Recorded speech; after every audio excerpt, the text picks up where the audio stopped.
Halo, assalamualaikum warahmatullahi wabarakatuh. Jumpa kembali dengan Banyuwangi Official. Oke, selamat siang semuanya. Dan siang ini kita mau nonton lagi yang lebih seru tentang Pak Hasto, yang dimana rumah Pak Hasto kemarin diperiksa KPK.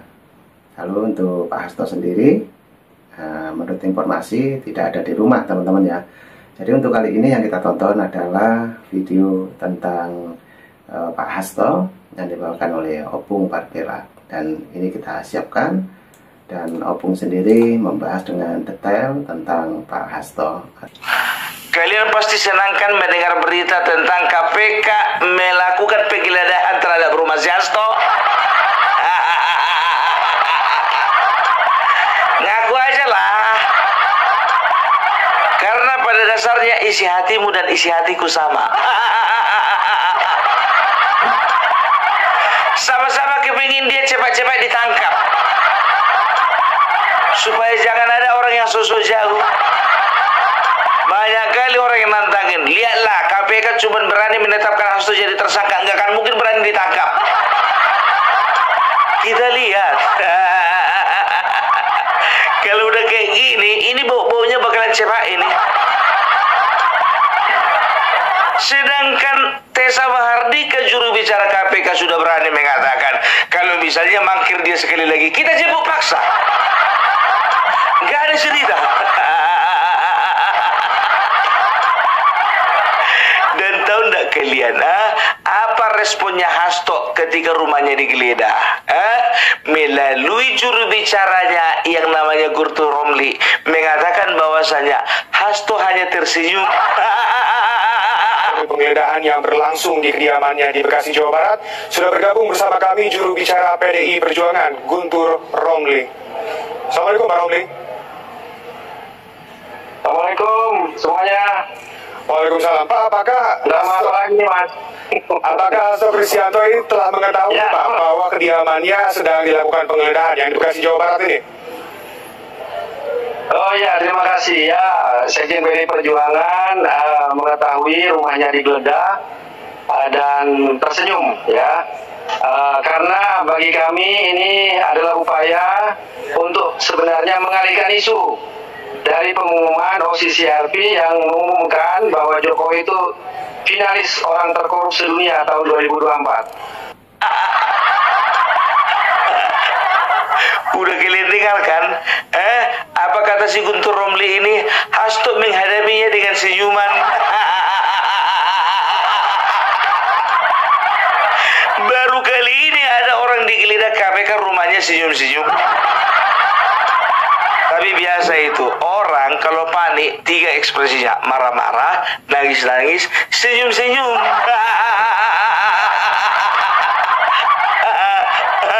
Tapi kalau ku bilang sama kalian, jangan percaya kalian apa yang dibilang si Guntur Romli ini.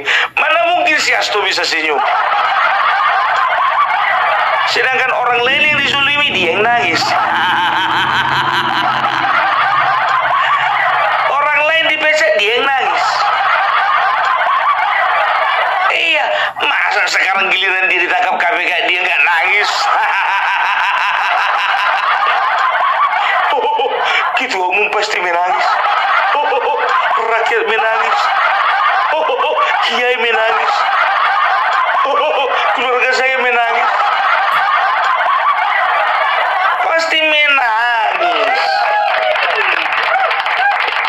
Ya, tapi kata-katanya si Guntur Romli ini, ya, ini bisa dikatakan kata-kata atau jawaban yang Jaka Sembung bawa golok. Masa dibilang ya Hasto menghadapi dengan senyuman, karena apa? Karena ini adalah pengalihan isu dari Jokowi mendapat ranking pertama sebagai orang terkorup dari OCCRP. Apa hubungannya? Guntur, inilah risiko kalau kutu loncat tiba-tiba jadi juru bicara.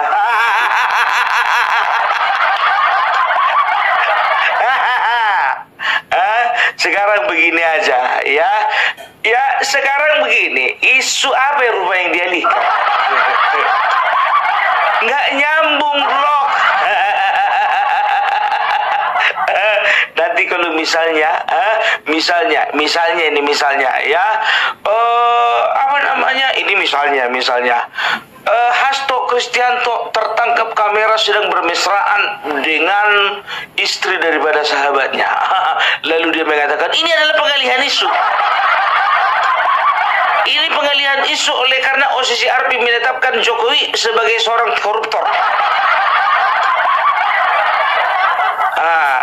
Ya sekarang begini lagi, media menyorot bahwasanya pertemuan antara Hasto Kristianto dengan mantannya Kaisang bernuansa politis. Oh, datang lagi dia. Ini pengalihan isu.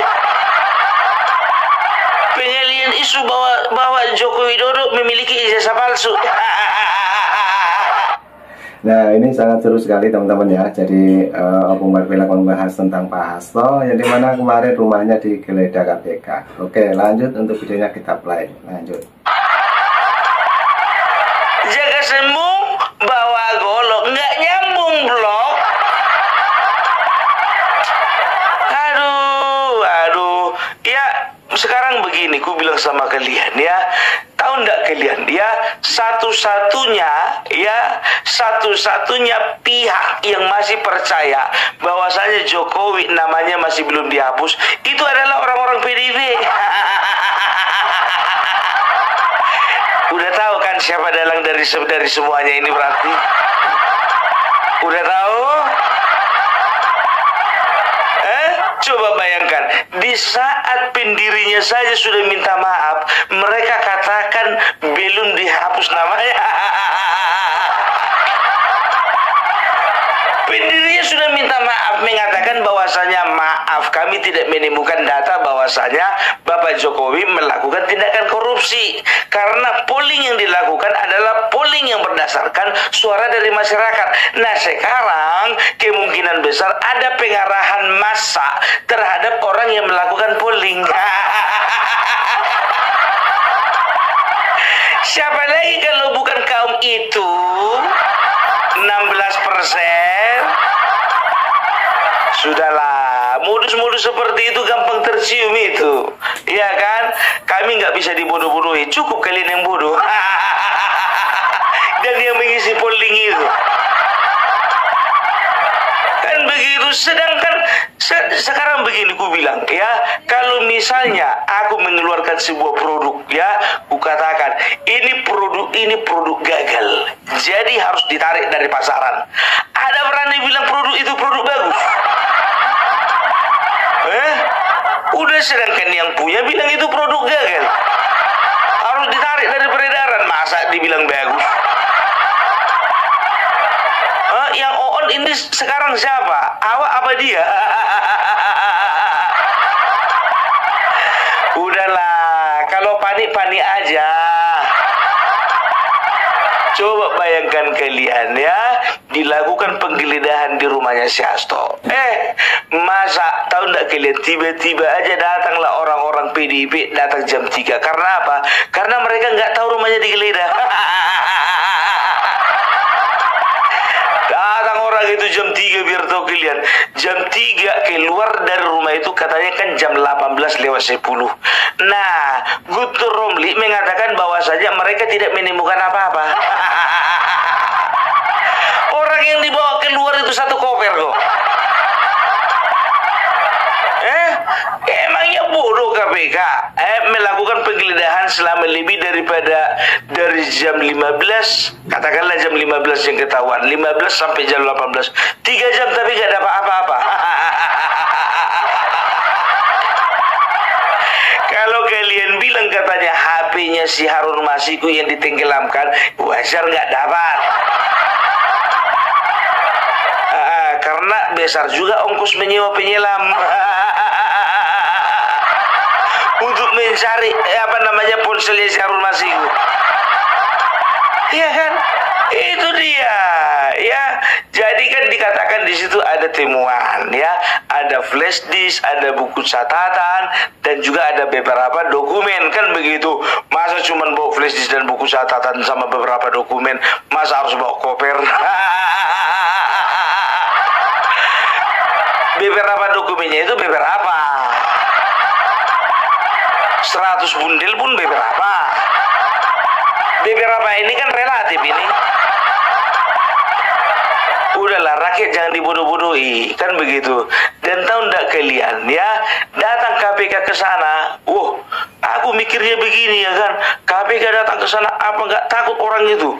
Karena sebetulnya kan rumah itu kan dijaga sama pengawalan ketat dari FBI. Nah, ini sangat seru sekali teman-teman ya. Bung Marvela membahas tentang rumahnya Pak Hasto yang kemarin digeledah. Jadi nggak mungkin cuma menemukan flash disk, juga ini buku-buku. Namun yang dibawa memang betul ya, katanya Opung, itu satu koper yang dimasukkan ke mobil. Oke, lanjut lagi untuk Opung Marvela. Kalian tengok aja model tampangnya Satgas yang menjaganya. Lebih seram dari FBI. Aku curiga itu bagian dari FBI atau CIA. Iya, Hasto kan kenalannya Koni. Koni kan ngaku-ngakunya kan punya banyak kenalan di luar negeri. Mana tahu dari mereka itu, dari beberapa orang, katakanlah 10 orang yang menjaga, 5 dari FBI, 5 dari CIA.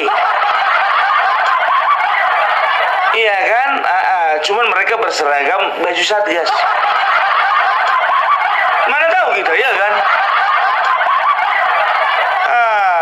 Ya kan, itulah senangnya punya teman yang punya banyak kenalan luar negeri, ya kan toh? Lagian bapak-bapak di KPK, ya sekarang begini, ya aku bilang sama kalian, ya kita doakan saja KPK berjalan dengan baik, ya. Aku curiganya begini, ya. Koni mengatakan bahwasanya dokumen-dokumen penting sudah dititip Hasto kepada Koni dan dinotariskan ke di Rusia, kan begitu. Sekarang begini, ya. KPK tidak terlalu bodoh untuk mempercayai hal tersebut. Ya, sekarang Hasto dan Koni seolah-olah ingin meyakinkan bahwasanya tidak ada lagi dokumen yang tersisa sama dia.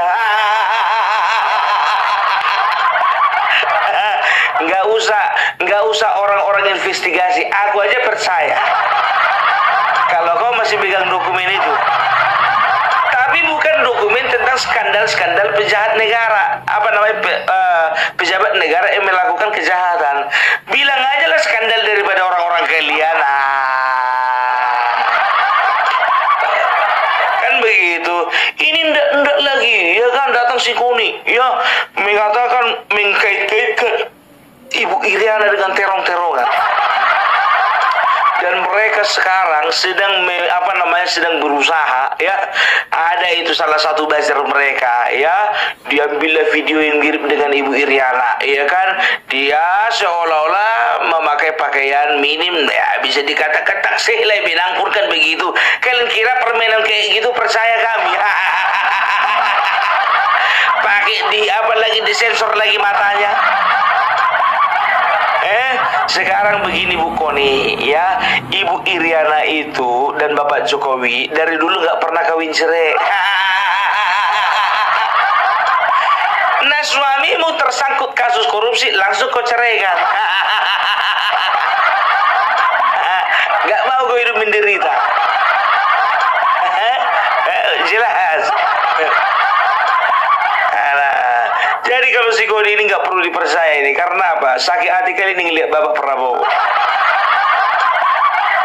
Jadi kan Koni ini bisa dikatakan ini pengemis jabatan, dia kan pergi ke Nasdem, ya, di Nasdem dia nggak dapat posisi, pergi dia ke timnya Ganjar, rupanya di Ganjar dia tidak dapat posisi kemarin, lah loncat lagi ke TKN, rupanya di TKN pun ditolak.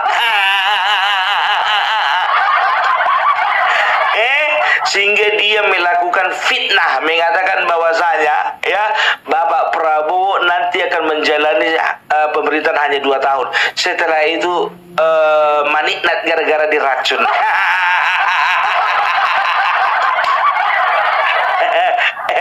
setelah apa namanya, melakukan fitnah tersebut, ya kan lari dia ke Rusia. Kalah apa?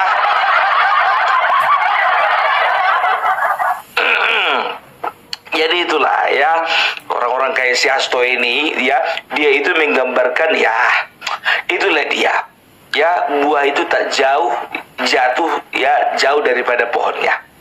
Artinya apa? Kalau kayak gitu sekjennya, berarti kayak gitu juga ketua umumnya. Kayak gitu ketua umumnya, berarti kayak gitu juga kadernya. Kayak gitu kadernya, berarti begitu juga keseluruhan dari partainya. Jadi itu kan mindset jadinya ya. Jadi kalian sendiri yang membuat mindset masyarakat ini jelek terhadap kalian. Karena apa ya? Kalian mengatakan bahwasanya kalian adalah partai yang menjunjung tinggi supremasi hukum, menghormati supremasi hukum. Nah, dipanggil sekali kenapa mangkir? Ulang tahun tanggal 10. Dipanggil kemarin dia tanggal berapa itu? Tanggal 7.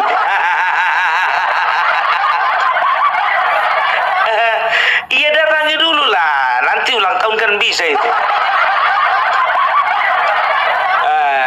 Kan lucu. Jadi begini contohnya ya kan, anak bahas orang bapak disuruh ngambil rapuk anaknya kan, Pak ngambil rapuk ya Pak tanggal 7. Nantilah dulu Bu ya, lewatkan dulu tanggal 10. Kenapa tanggal 10? Karena anakku ulang tahun. Nggak ada hubungan. Nggak ada hubungan ya. Makanya jadi jangan kalian itu jangan jaka sembung main golok gitu loh ya. Rumah si Hasto yang diperiksa, lari kalian ke masalah OCC Arpi ya. Jadi apa gak ada senjata yang lain? Bapak Jokowi itu sekarang lagi sibuk loh nerima tamu. Nah, ini sangat ini seru dan bikin kita tawa teman-teman ya. Jadi Pembuat Pelak membahas satu kategori aja sudah begitu banyak candaan-candaannya Pembuat Pelak ya. Oke, lanjut lagi untuk Pembuat Pelak kita play. Dan jangan lupa teman-teman yang punya saran dan kritik tulis di kolom komentar saya. Oke, lanjut. Nggak tahu kau udah berapa banyak gula yang habis. Itu kurasa tukang cuci piring di rumahnya Bapak Jokowi itu itu repot itu, biar tahu kalian.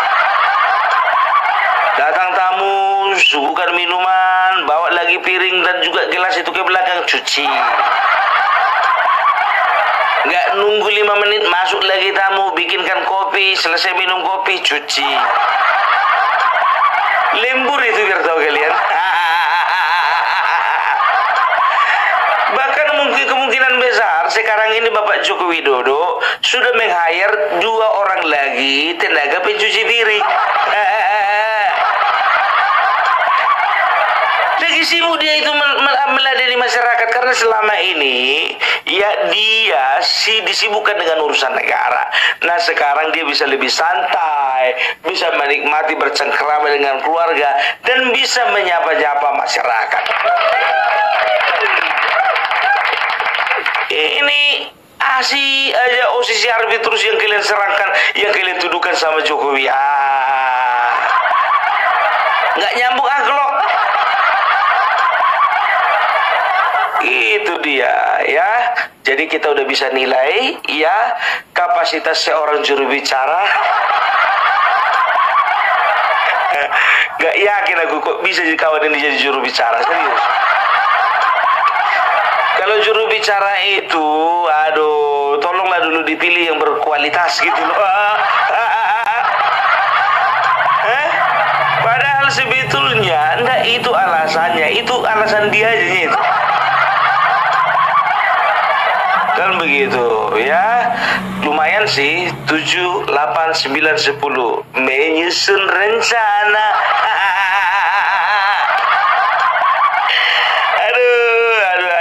Gimana toh? Udah siap kau bongkar semuanya? Yang mana yang mau kau bongkar sayang?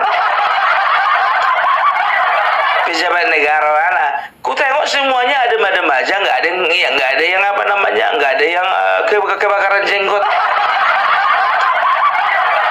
Justru dari kalian yang banyak kebakaran jenggot.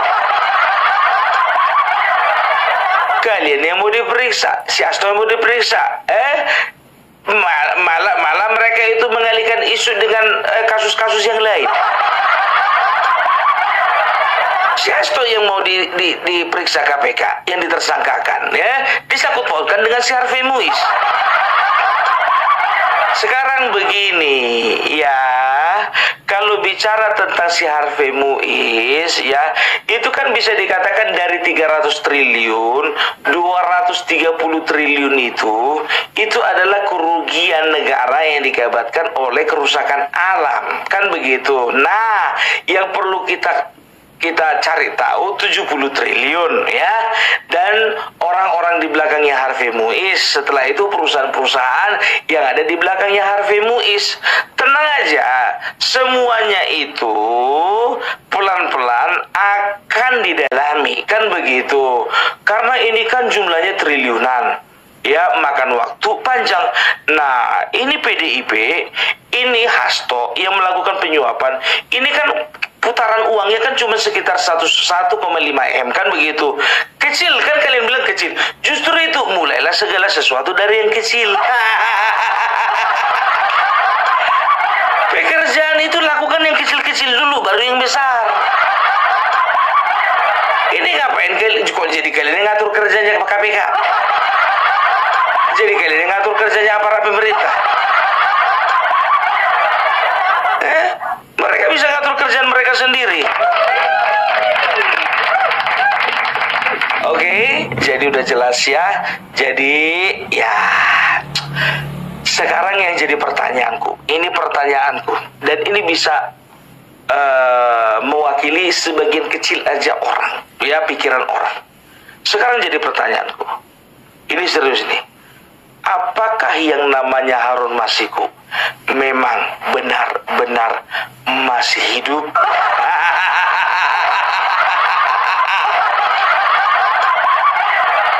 Itu aja pertanyaanku, ya kan? Mudah-mudahan yang namanya Harun Masiku nyawanya masih terselamatkan. Ya, dia masih hidup sehingga dia masih bisa memberi kesaksian. Aku takutnya kawan ini, ya, tidak tahu lagi di mana keberadaannya karena memang orangnya udah nggak ada, kan begitu, ya. Karena dengar kabar katanya istrinya juga sudah menggugat cerai, ya, si Harun Masiku ini, ya, katanya. Tapi sebagian pihak mengatakan bahwasanya istrinya masih komunikasi dengan dia, ya. Mudah-mudahan saja, kita doakan saja, ya, walaupun kawan ini melakukan tindakan kejahatan, ya, tapi jangan sampailah ada sesuatu terjadi kepada dia, karena dia adalah kunci utamanya, ya, kunci utamanya dia, gitu loh, ya. Jadi ya mudah-mudahan dia masih bernapas. Ya kan, itu dia. Oke, jadi itu dulu dari Opung Parbelak. Salam NKRI, NKRI harga mati. Nah, oke teman-teman, videonya sudah habis. Setelah tadi obrolannya Opung yang sangat mendidik sekali dan memberi kita pengertian tentang penyelidikan KPK kemarin, yaitu menggeledah rumah Pak Hasto. Jadi cukup itu dulu yang kita tonton, dan nanti juga ada video lagi tetap di Banyuwangi Official. Dan mungkin teman-teman punya saran dan kritik, jangan lupa tulis di kolom komentar saya. Terima kasih. Assalamualaikum warahmatullahi wabarakatuh. Sampai jumpa. Thank you.